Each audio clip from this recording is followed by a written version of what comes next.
काफी लोग संघर्ष करते करते हिम्मत हार जाते हैं। ऐसी निराशा की स्थिति में वह संघर्ष करना छोड़ देता है जब वह सफलता के करीब होते हैं। दोस्त, अगर आप भी ऐसी निराशा की स्थिति से गुजर रहे हैं तो कृपया ये कहानी अंत तक जरूर देखें। ये कहानी आप में नई ऊर्जा भर देगी और आपको सही राह दिखाएगी। दोस्तों, कहानी शुरू करने से पहले हम आपसे निवेदन करते हैं कि अगर आपने अभी तक हमारे चैनल को सब्सक्राइब नहीं किया है तो कृपया हमारे चैनल को सब्सक्राइब कर लें ताकि हर रोज बेहतरीन कहानियां आप तक समय पर पहुंच सकें। दोस्तों, पुरानी लोक कथा के अनुसार एक युवक जीवन में संघर्ष करते करते थक गया। उसे धन कमाने के लिए कोई भी काम नहीं मिल पा रहा था। ऐसे में वह निराश हो गया और आत्महत्या करने के लिए एक जंगल में चला गया। उसने सोचा, अब कुछ नहीं हो सकता, मैं इतने समय से कोशिश कर रहा हूँ, मुझे कोई सफलता नहीं मिल रही। मुझ में ही कोई कमी है जो दूर नहीं हो सकती। मुझे सारा समाज असफल की दृष्टि से देख रहा है। ऐसे जीवन से तो मृत्यु अच्छी। ऐसी ही सोच लिए वो जंगल में चलता गया। वो सोच रहा था कि अभी कोई जंगली जानवर आए और मुझे मारकर खा ले, कम से कम उसका तो पेट भरेगा। मैं जीवन में किसी के काम नहीं आ सका, मरकर तो मैं किसी का भला कर सकूंगा और मैं आत्महत्या के पाप से भी बच जाऊंगा।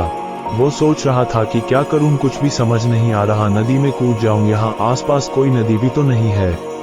वो भगवान से कहने लगा, भगवान, कम से कम मेरी इतनी तो मदद कर दो, मुझे तू ही इस संसार से उठा ले। ऐसी नकारात्मक सोच लिए वो जंगल में चलता जा रहा था। तभी वहां उसे एक संत मिले। वो ध्यान में लीन थे। उसने सोचा, ये ध्यान में लीन है, मेरा इनसे क्या काम, मैं आगे चला जाता हूँ। फिर उसने सोचा, मैं मरने जा रहा हूँ, एक बार इनको प्रणाम कर लेता हूँ, शायद मरने के बाद मेरा कुछ कल्याण हो जाए। उसने संत को प्रणाम किया तो संत ने आंखें खोली तो संत ने देखा कि उसके सामने एक युवक हाथ जोड़े खड़ा है। तो संत ने उससे पूछा कि तुम अकेले यहाँ क्या कर रहे हो? इस भयानक जंगल में कई जंगली जीव जंतु है जो तुम्हें नुकसान पहुंचा सकते हैं। युवक ने कहा, महाराज, अच्छा ही है वो मुझे खा जाएं। मेरा जीवन व्यर्थ है, मैं किसी काम का नहीं हूँ। संत ने कहा कि संसार में कोई भी ऐसा जीव या वस्तु ऐसी नहीं है जो किसी काम की नहीं, और तुम तो भगवान की सबसे उत्कृष्ट रचना मानव हो। छोटे छोटे जीव भी अपने आप को व्यर्थ नहीं मानते और तुम मानव होकर ऐसी बातें कर रहे हो। क्या बात है, तुम इतने परेशान हो? युवक ने अपनी सभी समस्याएं संत को बता दी। तब संत ने कहा कि तुम्हें कोई काम जरूर मिल जाएगा, इस तरह निराश नहीं होना चाहिए। युवक ने कहा कि मैं हिम्मत हार चुका हूँ, मुझसे अब कुछ नहीं होगा। संत उसे कहा कि मैं तुम्हें एक कहानी सुनाता हूँ, उससे तुम्हारी निराशा दूर हो जाएगी। कहानी ये है कि एक छोटे बच्चे ने एक बांस का और एक कैक्टस का पौधा लगाया। बच्चा रोज दोनों पौधों की देखभाल करता। एक साल बीत गया। कैक्टस का पौधा तो पनप गया, लेकिन बांस का पौधा वैसा का वैसा था। बच्चे ने हिम्मत नहीं हारी और वो दोनों की देखभाल करता रहा। वो उसमें खाद डालता था और समय पर पानी देता था। उसे लगता था कि वह भी जल्दी ही बड़ा होने लगेगा, लेकिन बांस का पौधा वैसा ही रहा। लेकिन फिर भी उसने अपनी कोशिशें नहीं छोड़ी। इसी तरह कुछ महीने और निकल गए, लेकिन बांस का पौधा वैसा का वैसा था। बच्चा निराश नहीं हुआ और उसने देखभाल जारी रखी। कुछ महीनों के बाद बांस पौधा भी पनप गया और कुछ ही दिनों में कैक्टस के पौधे से भी बड़ा हो गया।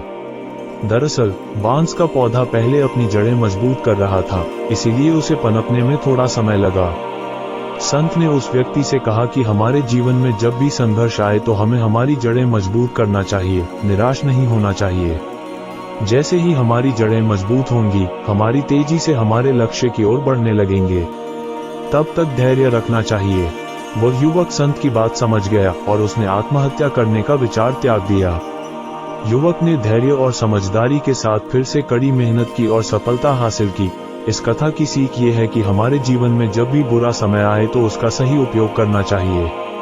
बुरे दिनों में हमारी जड़ें मजबूत करनी चाहिए, यानी अपनी योग्यताओं को निखारना चाहिए, हमारी कमियों को दूर करना चाहिए।